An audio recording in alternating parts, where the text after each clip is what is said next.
Hey there, everyone. It's me, Mrcreepypasta. I'm sorry to say there's no story for today because I'm going to be sharing a story with you from my own life and talking to you guys a bit about what I'm going through at the moment. So feel free to skip on. I don't expect this or any of my personal videos really to get a lot of views. But at the same time, I feel an overwhelming need to make them. And I suppose at that point, it's more for myself, but I'll get back to stories as soon as I can. What I do ask for you guys, though, and I know this is asking a lot, wait for me to finish before you move on to the comment section. And I know everyone's probably already there, already giving you thoughts about everything, but I would really appreciate it if you guys waited until I'm done talking for you guys give your thoughts, opinions, arguments, what have you, debates. So to tell you guys a bit about myself, which I don't think I've done before. Many of you have seen me with my mask off or have been on my personal accounts. You might know already, but my dad is black.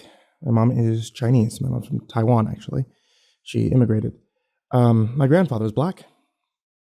Our last name is English, so you could probably connect the dots to how we got that. But more importantly, I never got the chance to meet my grandfather. And that's because he was actually murdered. In the 50s, my dad was just a kid. I think he always says he was a teenager. My grandfather owned a car wash. And after closing one day, a man comes in who just figured that a black man shouldn't own a car wash, shot him. And that's about as much detail as my dad ever tells me about it. But it is still something I wanted to be able to share with you for the same reasons that he shares it with me. See, when things happen on the internet or the news or television or newspapers and things like that, it's easy to dismiss it as like just stories, because you guys come here for stories. And we, of course, never really think of them as real because they're fiction. They're fictional stories. So your mind can kind of let stories go when you just hear them. Things like whenever you see tragedies and things like that don't directly affect you, it's easy to just say that that's a shame, or man, that's messed up. And then you kind of just move on with your life. And my dad would remind me of what happened to his dad, my grandfather, because it's important for me to realize that it's real.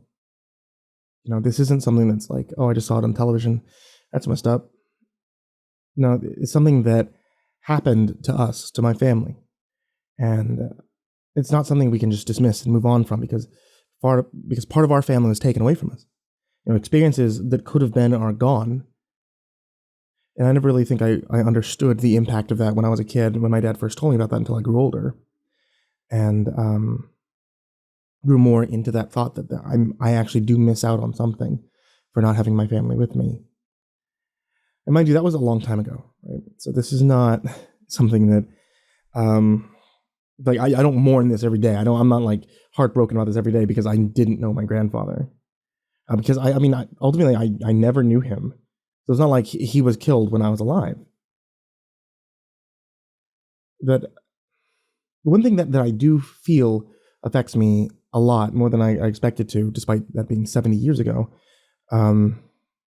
is that when something like that happens again today, it still reminds me that he's gone. And everybody knows what I'm getting at. Obviously, I'm pretty sure you all knew that when you came into the video. George Floyd was murdered. And it was one murder, right? Amongst a sea of murders that takes place in the U.S. How many people are killed in the United States? How many people are killed worldwide? But what he was killed for is what's outrageous and what now the entire world is holding protests over. And I'm not gonna lie. I wanted to say, man, that's messed up. I want to be able to just move on, drop it, make videos, continually record stories and things like that, but it's really hard for me to just let it go and get back to work.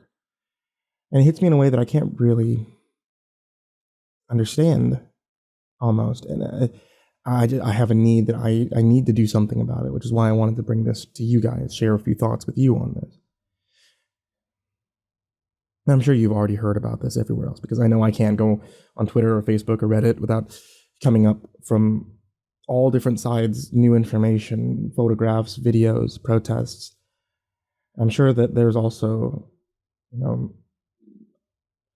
a lot of stress coming at me and at you and at everyone in the US and worldwide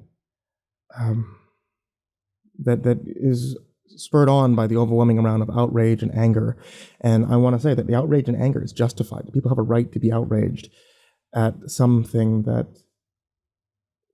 should have died out long ago. People have a right to be outraged that someone can commit murder and then be protected, to the point that a citywide riot is really what was needed to spur on action from those that were protecting him. And I would honestly love to be angry at this too, but I think that we all kind of emotionally process things differently. And whereas a lot of people have a large amount of anger that deals with this, or a large amount of outrage, or they can take to aggressive action, I can't seem to get past more of an anxious depression with the entire situation, and it's like an existential level, which is difficult for me to actually articulate. And I apologize that this feels a little bit rambly, but you can see why I wanted you guys to hold off commenting, because this is actually really heavy for me, but also because I know that no matter what I say or do, talking about this, it's going to bring on debates, it's going to bring on arguments. You guys in the comments are probably, if you scroll down there right now, you'll probably just see it already taking place, right? Everybody's going to be pointing fingers at each other. And it's probably going to be the same thing on my Twitter. I'm pretty sure everyone's going to share an opinion with me about this at some point. But what I want you to think about and remember is that we, and by we I mean all of us with good intention, we're all fighting a racist ideal, and we're fighting this racist ideal together. But we don't always fight that ideal in the same way, and we don't always have to fight that ideal in the same way. And demanding that we all have to do the same thing, demanding that we nitpick people's thoughts and opinions so that we can label them as racists, demanding that we have to stay quiet and peaceful, or demanding that we don't have to stay quiet and peaceful, demanding that has to be violent, demanding all these things of each other, of all of us who are working together to fight that ideal. It isn't going to actually help us fight that ideal. Demanding things of each other, fighting each other, when we know that we aren't the ones who need to be fought, isn't what's going to make a change. So what we need to fight against are those who see someone as less than a human being because of their race, because of their color. And the amount of finger pointing amongst everyone, or searching through statements, finding errors in words so we can able to dismiss them, move on, say that's messed up, label them as something when we're all fighting the same thing, it doesn't help anyone. Not when we all really want the same thing, and that we want change for the better. I don't want to demand that you riot.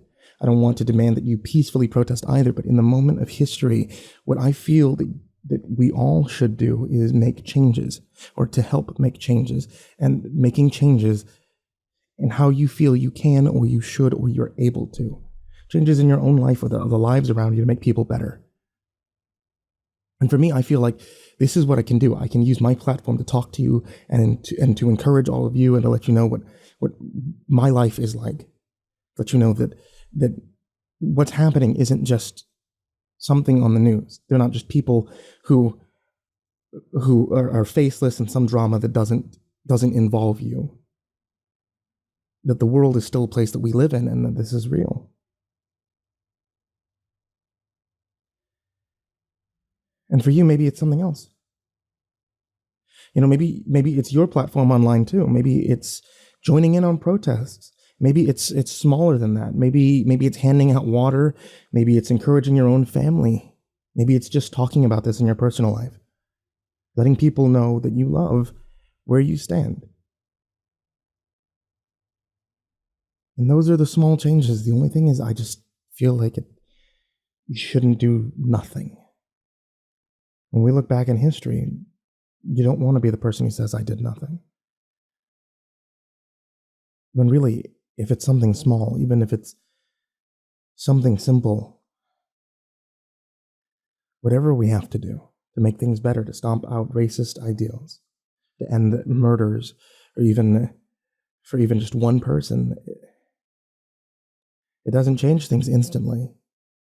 But 50, 60, and 70 years later, 70 years from now, my grandchildren, your grandchildren, they don't have to have stories about when they lost their grandfather to murder because he was black, because he was white, because he was Chinese, even gay, lesbian, or trans. Because we're all pushing to not be seen as less than people for being who we are. It doesn't make you less. And I just think we're all in that same struggle together. For those of you who did listen all the way through, I appreciate it. I thank you for doing so. Whether you agree with me or not, I appreciate it. Because I feel like making this really helps. And I think this is probably the last thing I'm going to be saying on this publicly. Because I was really trying not to say anything if I could, but it just felt wrong to not. But I'm going to be linking just 2 things down below in the description. I'm not too sure, because I know there's a lot of different donation locations and charities and such. And I'm never sure about which ones are real, which ones are not, or where the money actually goes to them. But I know in these particular cases, they're going to the right place. So I'm linking 2. It's the Minnesota Freedom Fund, as well as the Memorial Fund. The GoFundMe you can find in the links down below. If you trust GoFundMe, if you don't, you can donate directly to Minnesota Freedom Fund, which helps to rebuild in Minnesota. And I've donated there, and any ad revenue as well that comes from this video is going to go there, because it's what I can do. Thank you again. And that's all on this soapbox. That's all on this kind of soapbox video I'm going to do. I hope that it does help someone. Stay safe to all of you, no matter what. I love you all very much.